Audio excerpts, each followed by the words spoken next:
जय जय श्री राम।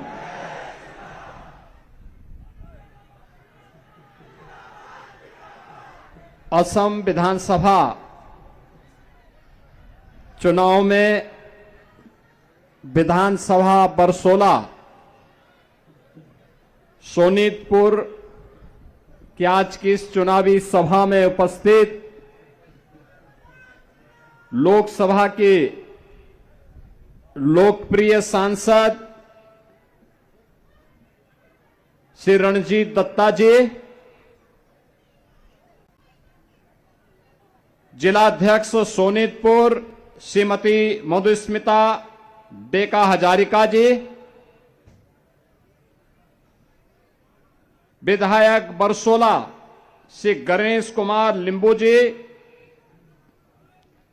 प्रदेश उपाध्यक्ष आसाम श्री अशोक भट्टाराय जी, मंडल अध्यक्ष बरसोला श्री शिवचरण ग्वाला जी, सदस्य जिला परिषद श्रीमती दोलोमोनी बरादास जी, अतुल दास जी, जीवन पाठक जी, भारतीय जनता पार्टी एनडीए के लोकप्रिय प्रत्याशी श्री रितु बरन शर्मा जी और बरसोला विधानसभा क्षेत्र से जुड़े हुए मेरे सभी उपस्थित बहन और भाइयों, मैं अयोध्या धाम की पावन धरा, प्रभु श्री राम की पावन जन्मभूमि, मां गंगा की भूमि और बाबा विश्वनाथ की पावन धरा से आप सभी मां कामाख्या के धाम के आशीष से ब्रह्मपुत्र जैसी पावन नद के अविसंचित और असम की इस पावन धरा को, जिस पावन धरा ने अपने गौरवशाली अतीत के लिए इस पूरे क्षेत्र को और पूरे भारत को गौरवान्वित किया है, ऐसे सिंगरी गुप्तेश्वर महादेव की इस पावन धरा को कोटि कोटि नमन करते हुए मैं आप सबका हृदय से अभिनंदन करता हूं। बहन और भाइयों, असम की यह पावन धरा भारत की गौरव की पावन धरा है। विदेशी आक्रांताओं के साथ कैसा व्यवहार होना चाहिए, अहोम राजवंश के द्वारा इसी भूमि से 600 वर्ष पहले लचित बोरफुकन के नेतृत्व में अदम्य साहस का परिचय देते हुए जो शौर्य और पराक्रम दिखा करके इस पावन धरा को विदेशी आक्रांताओं से मुक्त करते हुए, उन्हें दूर दूषित करते हुए भारत के गौरव और सम्मान की रक्षा इस पावन धरा के वीर योद्धाओं ने किया है। इस पावन धरा को कोटि कोटि नमन करते हुए मुझे आज गौरव की अनुभूति हो रही है।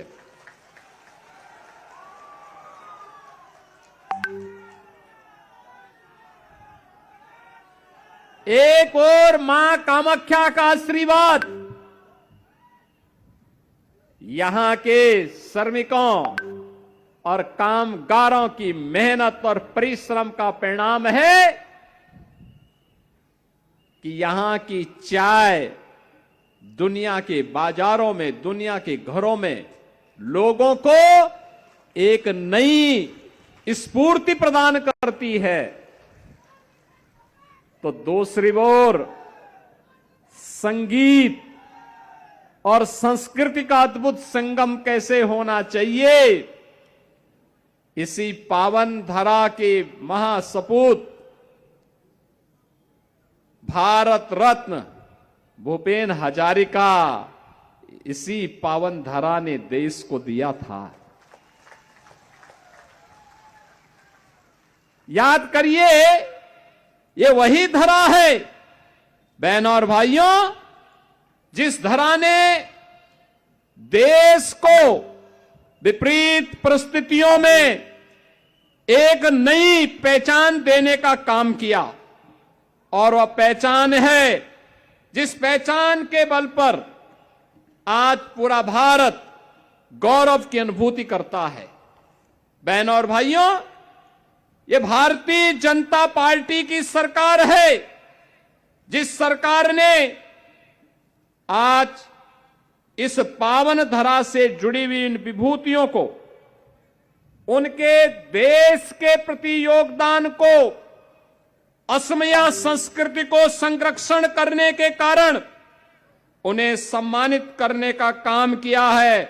और उस परंपरा में याद करिए, आज के भारत के यशस्वी प्रधानमंत्री श्री नरेंद्र मोदी जी ने संगीत और संस्कृति के लिए असम के महानायक के रूप में भूपेन हजारिका को 2019 का भारत रत्न देकर के भारत रत्न की परंपरा को गौरवान्वित करवाया। सरदार अटल बिहारी वाजपेयी जी जब प्रधानमंत्री थे 1999 में, उन्होंने इसी पावन धरा के महान सपूत श्री गोपीनाथ बोरदोलोई को भी भारत रत्न देकर के सम्मानित करने का काम किया था। वैष्णव परंपरा में श्रीमंत शंकर देव की परंपरा हो या माधव देव की परंपरा, ये असम ने ही उसे देश और दुनिया तक पहुंचाने में अपना योगदान किया।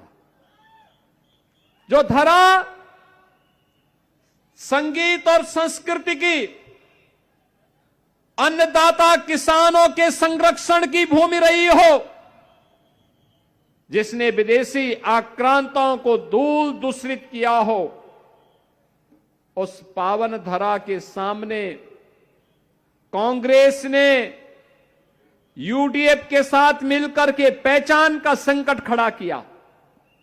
यह पहचान का संकट किसी एक क्षेत्र में नहीं था, असमिया जाति के सामने, यहां की माटी के सामने, यहां की बेटी के सामने ये पहचान का संकट किसी ने खड़ा किया था। ये कांग्रेस और यूडीएफ का अघोषित समझौते के कारण हुआ था। तुष्टीकरण की नीति पर चल करके इन्होंने असमिया पहचान को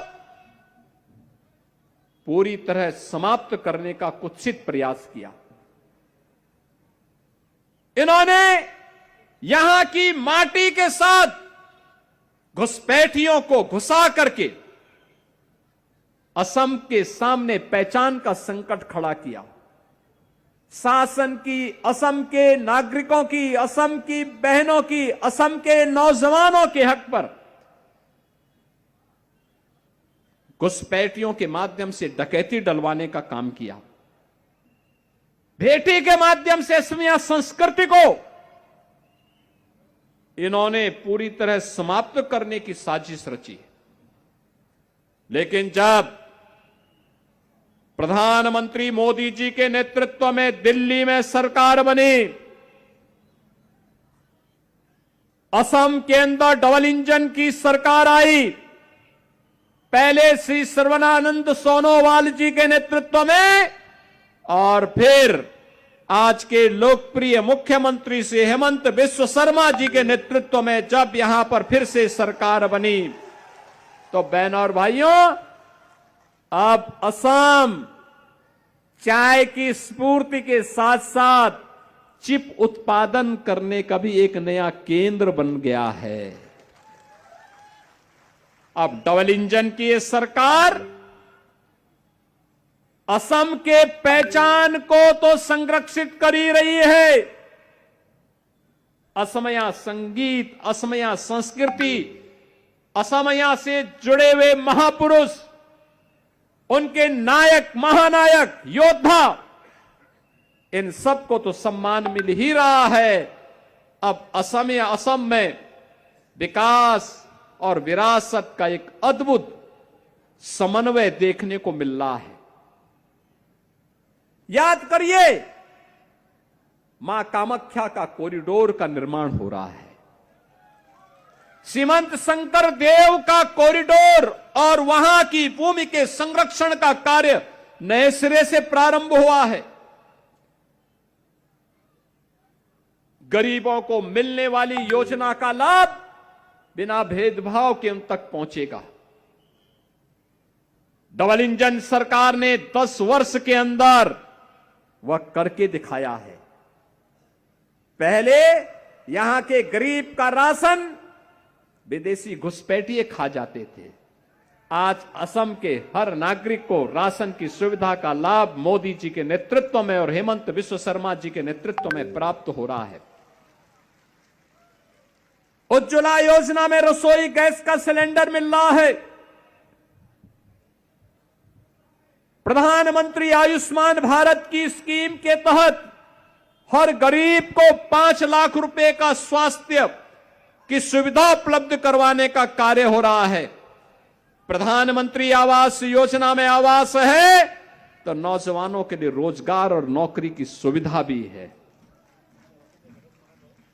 यहां पर अब चाय बागान में कार्य करने वाली बहनों के लिए, वहां पर कार्य करने वाले कारीगर और नौजवानों के लिए भी एक स्पेशल पैकेज की व्यवस्था है।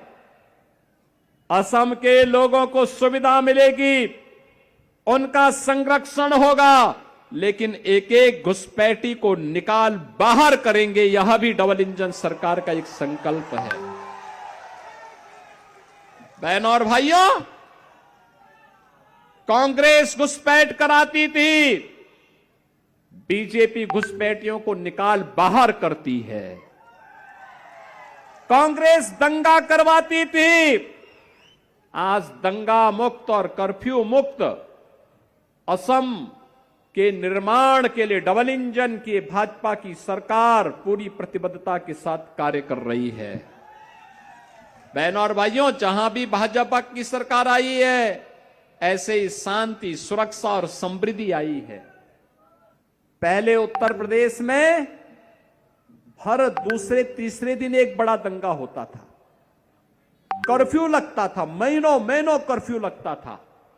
उत्तर प्रदेश की आबादी आज 25 करोड़, 25 करोड़ आबादी में पिछले 9 वर्ष में नो कर्फ्यू, नो दंगा, यूपी में सब चंगा।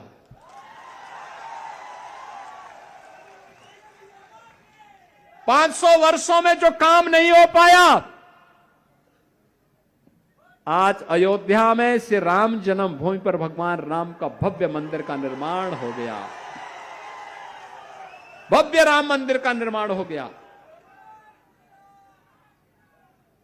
वहां कोई उग्रवाद नहीं, कोई नक्सलवाद नहीं, किसी प्रकार का कोई अलगाववाद नहीं।